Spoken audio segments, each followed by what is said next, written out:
welcome to Analog VLSI Design. Okay, I hope you had the chance to go through the problem to figure out whether P out will be greater than P in, less than P in, or equal to P in. And what did you find? I'm sure that you have seen this before.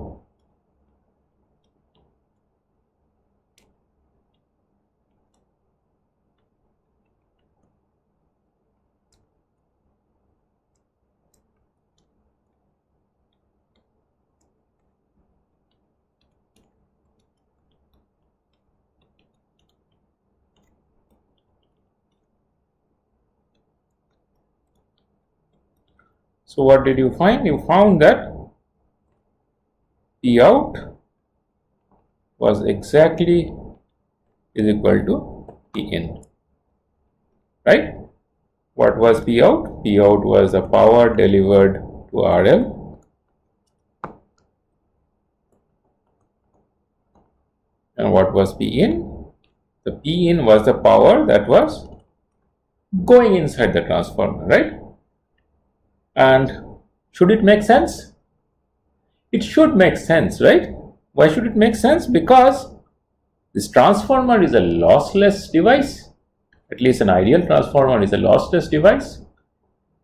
So whatever power goes inside the transformer, none of it can get dissipated in the transformer, and the transformer cannot generate any power on its own, which means the power that is going into the transformer only has one place to go, and that is into the load resistance, which gets dissipated, but which consumes the entire power that went inside the transformer. Hence, P out was equal to P in, right? So in essence, this is one of the fundamental laws of our universe, which essentially guides energy conservation, right?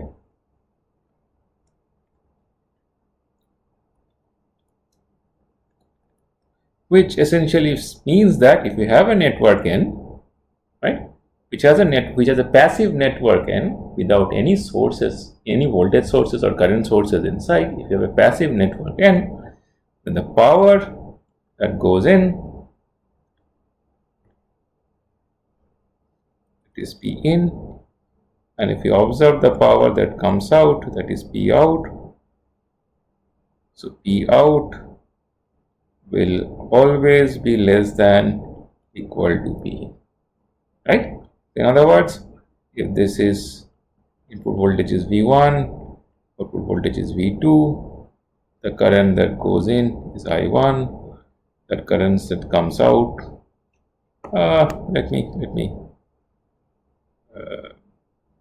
put the direction the other way, because that's generally the convention. So what this is essentially saying is average of V1 I1 will always be less than average of V2 I2. Okay, so this is basically power conservation said in a different way. Okay, so this should not be surprising. If the network N is lossless, which was the case in our ideal transformer case, then P out will be equal to P in. Okay, great. So what have we seen till now? We have seen that it is not sufficient to just say that we will have a voltage amplifier. Also, similarly, it is not sufficient to say that we will have a current amplifier. Even though I didn't prove or even I didn't show an example of current amplifier, you can flip the transformer on its head and make that case as well. However, you can say that we want to build an amplifier in this course where the output power is more than the power that I am extracting from the source. However, note that it's not sufficient, yet it doesn't really guarantee that the output voltage is more than the input voltage or the output voltage is less than the input voltage. Because note that we are talking about power where power is the product of voltage times current. It is quite possible that the voltage doesn't change and the current increases, and hence the power at the output is higher than the power that you are extracting from the source. It's quite possible that the current at the output is smaller than the current at the input, however the voltage is higher, right? So all these sorts of combinations are possible. All you need to ensure is that if you can ensure that your output power is greater than the input power, then you might have a configuration in which you might have that configuration behave like a voltage or a current amplifier depending on the values of loads and source resistances. Let me elaborate.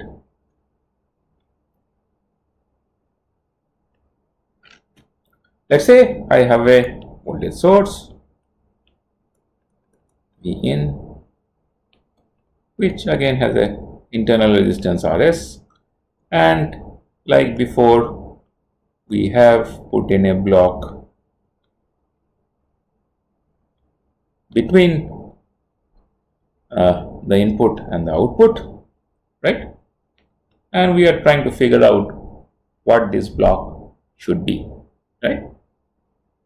And we said that we are looking for a device which can get us power amplification, or we are looking for a network which can give us amplification of power. So it makes sense to first figure out what is the maximum power that I can extract from the source, right? So what do you think if I only concentrate on this piece, right? If I only concentrate on this piece and then further say that the stuff inside the box gives me some resistance Rin, right? Let's say it gives me some resistance Rin. What is the maximum power that I can extract from V in, right? What is the maximum power that I can extract from V in? So P max from the input side will be V in squared average, right? Or let me take a step back and point out to the point and recall the fact that the maximum power transfer happens when Rin is equal to Rs, right? So P max input happens when Rin is equal to Rs, right? If that is the case, what is P max? So if that is the case,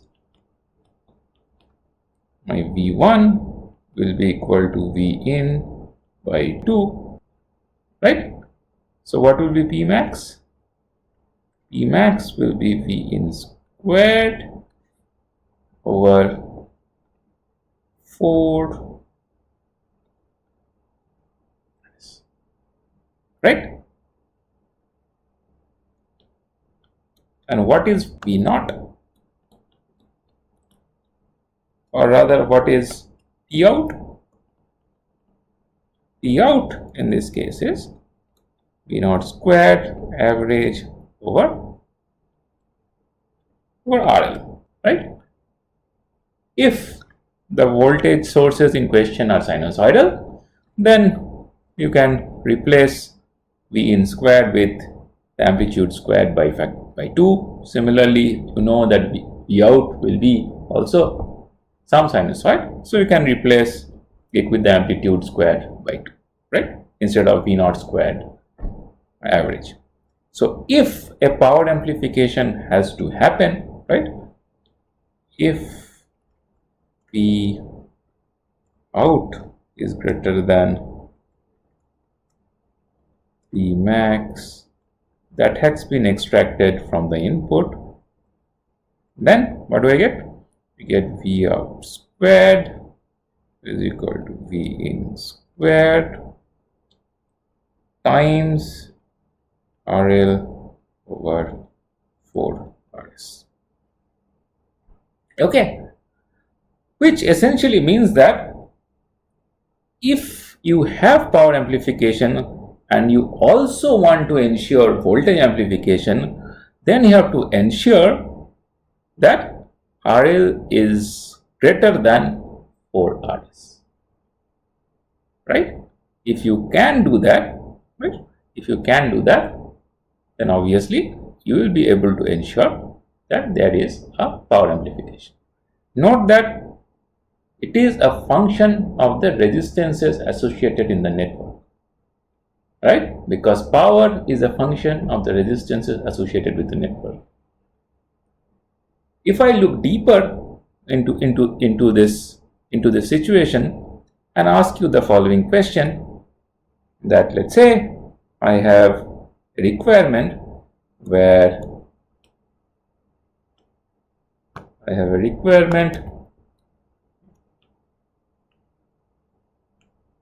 my output voltage V0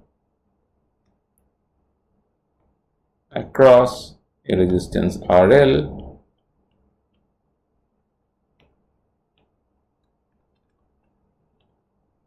right. So my requirement is the following. Let's say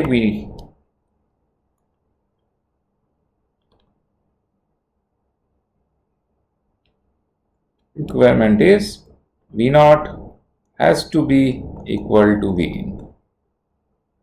Can you comment on whether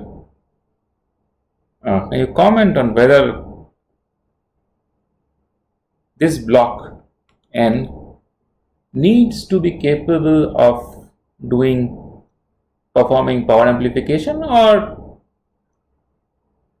any voltage amplifier or even a short circuit between the input and the output will suffice? Note that I am sure you already have figured this out, but note that if V0 has to be equal to Vin, you need to ask one more question. And what is the question? The question is, hey, if V0 has to be equal to Vin, can you tell me across what load should I be maintaining V0? And why is that question important? That question is important because if you have some load RL, what is the current that you are drawing through RL? You are drawing V0 over RL, right? And if this is the case, which means you need to be able to supply a power of V0 square over RL to the output, right? So this will be out. If you have not asked what is the value of RL, which essentially means that you do not know what is the P out that you are supposed to supply. If RL increases, the amount of P out, the amount of power that the network N has to supply will be smaller. If RL decreases, the amount of power output that the network N has to supply will be larger, right? So essentially, even in order to maintain the same voltage as the input, you at times will require a network which can perform power amplification. Okay. Now there are certain applications in which you need to maintain this voltage V0, right? Whatever be that voltage might be, you need to maintain that voltage V0 regardless of the value of RL. If the RL changes from a very small value to a very large value, then also output voltage has to be constant. One very important example of that is a voltage regulator, right? You must have heard that the cell phones that we use or many of the mobile devices that we use, they operate under certain supply voltages, right? And their performance might get degraded if the voltages fluctuate. which essentially means that it's a job of certain block or certain analog device, analog network, whose job will be to give a constant output voltage regardless of whatever is happening in the network, which means that your load RL might change, the temperature might change, you might go from Kashmir to the deserts of Thar, right? Everything around it might change. However, the output voltage has to be constant, right? And as we saw an example right now, that having a constant output voltage also will require a device or also will require a network which can give you power amplification. Otherwise, you cannot really guarantee that the voltage will be constant, because in order to hold a constant voltage across a variable load, you should be able to supply variable power. Correct? So that essentially is one of the main motivations of this course as to how do I design this network N which can give me the required amount of power regardless of whatever the load might be, so that I am able to hold certain voltage across it, or if the application requires, I am able to supply certain current through it. Okay. Now let me give you another example of something that is not an amplifier, but hopefully will help you motivate, or hopefully will help you to understand the directions we will take in this course going forward. Take for example the case of a simple resistor divider. So let's say I have a voltage source, I have a battery. Let me call this VDD, and I take a simple resistor divider. Let's say this VDD is of 2 volt. Say I have a 2 volt battery. Okay. And I am interested in observing this voltage V0. Okay. And my requirement is, so what is the requirement? My requirement is, let's say my requirement is V0 should be equal to 1 volt. Okay. So if V0 should be equal to 1 volt, how should I choose those values of the resistances? One might say, hey, how does it matter? I can choose any 2 equal resistances. Let me call this R. We call this R. It really doesn't matter whatever the values of R is, as long as the ratio of this resistor divider is 1/2, right? Then V0 will be equal to 1 volt, right? Simple enough. Now let me modify the requirement a bit, and I say that, hey, this is not exactly what I wanted. I want to supply 1 volt across a resistance RL, right? So requirement is V0 equal to 1 volt across a variable resistance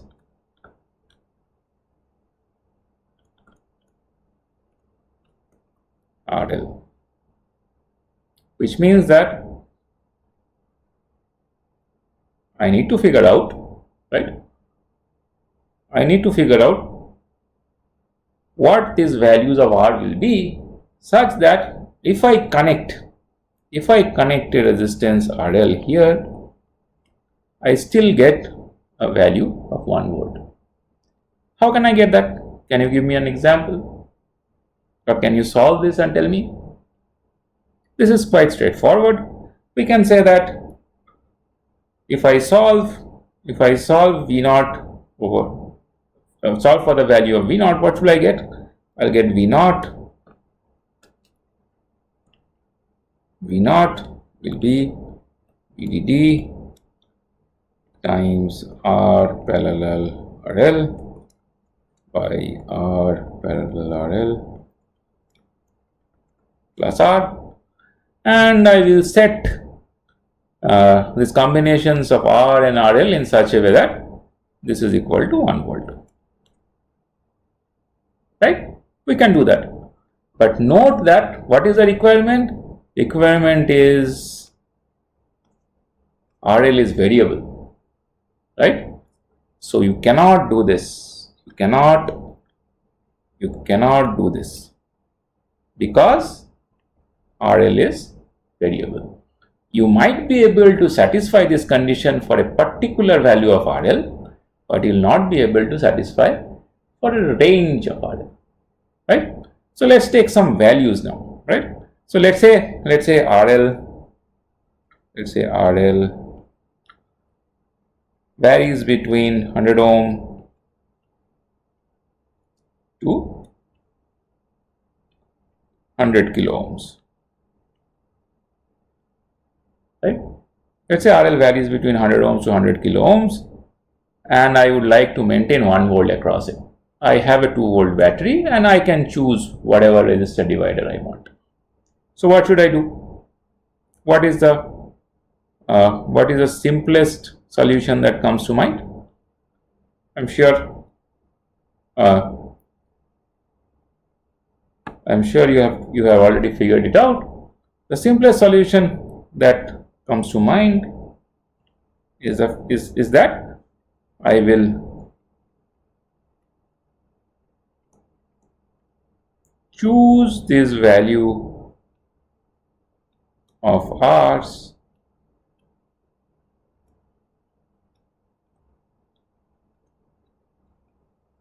such that the voltage V0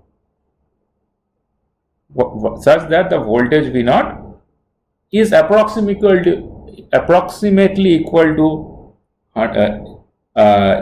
1 volt under the worst case condition.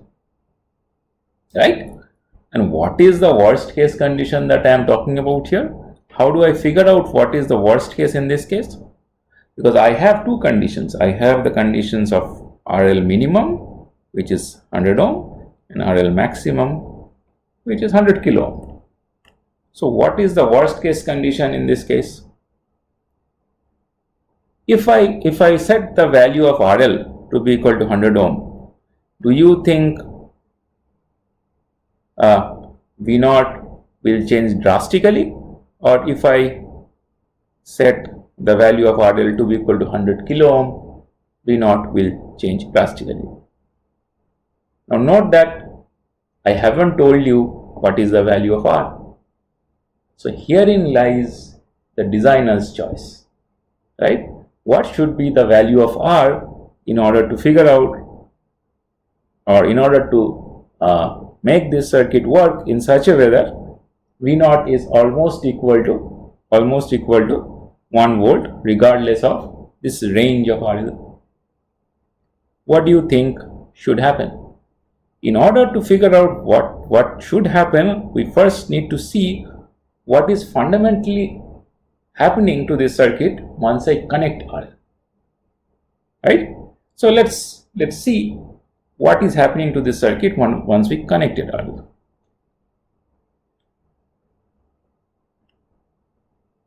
So let's say I have VDD,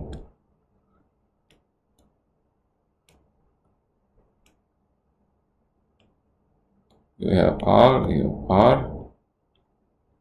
Let's say I didn't connect RL, right? So what was the current?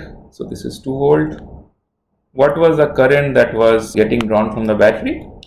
The current that was getting drawn from the battery was VDD over 2R. The current that was flowing through this R and the current that was flowing through this R were identical, and hence you are getting a voltage of 1 volt across V0. Okay.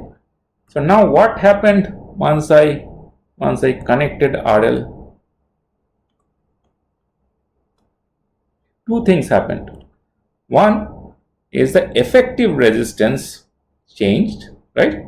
right? So what is the current that you are now drawing in the presence of RL?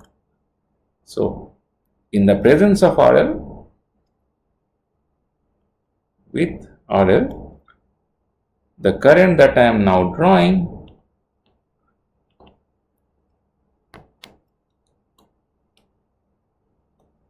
is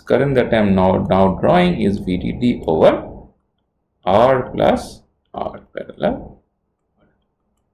Okay, so firstly this is different, and since this is different, right, since this is different, the drop across the top R changed, right? Since the drop across the top R changed, the voltage V0 also changed, correct? So in a nutshell, what happened after I connected RL? After I connected RL, the amount of current that I am drawing from the supply voltage VDD changed, and since that current changed, the drop across the resistance R changed, and because of that, the voltage V0 also changed. Now, obviously, we cannot do anything to this to ensure that V0 never changes, but can we do something in order to mitigate the effect of change of V0 after the application of RL? In other words, what we are asking is, how can we mitigate, how can we reduce the extra drop across R once we connected RL, right? So in other words, what we are asking is, what values of R will minimize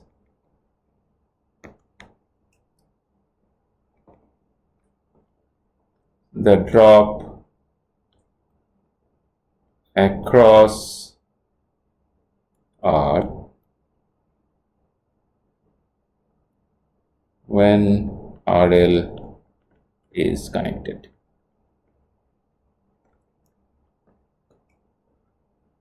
So this is the question that we are asking.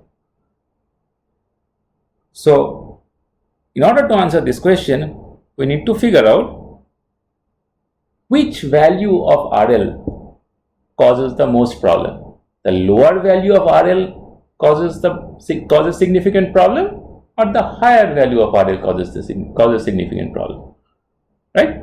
Note that if I again go back to this case, what does this tell us? This tells us that I have this condition of R parallel RL in the denominator. So clearly, if RL is small, it will dominate, and my current will be VDD by R plus RL. If RL is much larger than R, right? If RL is much larger than R, then the current will be almost VDD by 2R, right? So essentially, the problem is for lower values of RL. So smaller values of RL causes a change in the effective resistance of the circuit, right? So smaller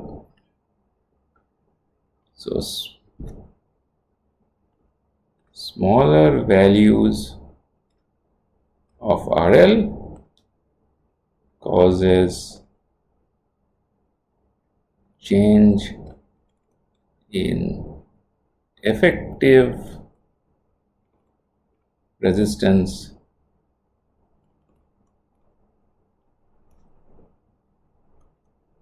that VDD sees, and hence causes change in currents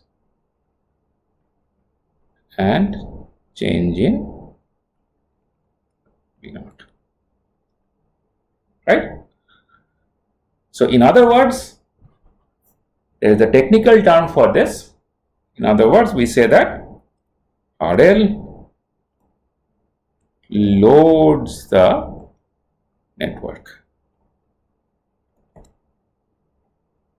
Okay, it is because RL loads the network. It changes the output voltage. Now you cannot wish away the effect of loading, but can we minimize its effect? Yes, we can. What can we do to minimize its effect? We can ensure that for all conditions of RL, the value of RL is much greater than something. What should it be much greater than? It should be much greater than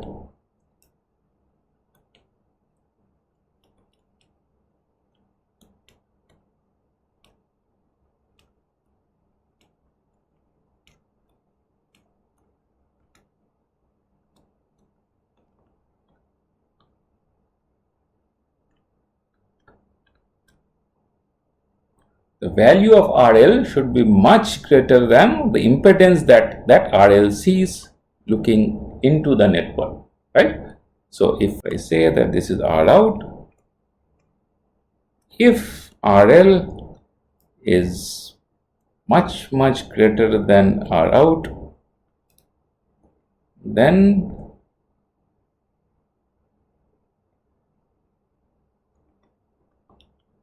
what will be V naught? What will be V naught? V naught will be, or rather then I can say that then RL does not load the network. Correct? And what is R out? What is the effective R out in this case? So effective R out in this case is equal to, how do you figure out what is the effective R out of any network? You desensitize the input, right? So you redraw essentially you redraw your network. You redraw your network R, and you figure out from which port you are trying to find the effective output resistance.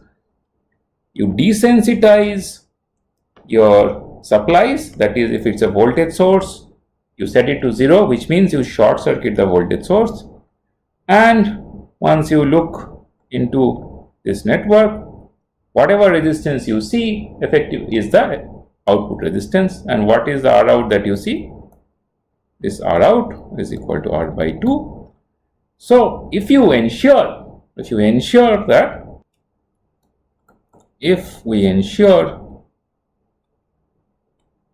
RL to be much greater than R by 2, or let me put it another way, if we ensure that R by 2 is much less than RL, then you will be able to ensure that V naught is approximately equal to VDD for all V naught is approximately equal to VDD over 2 for all ranges of RL.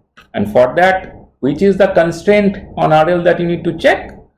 This should be the constraint on RL min.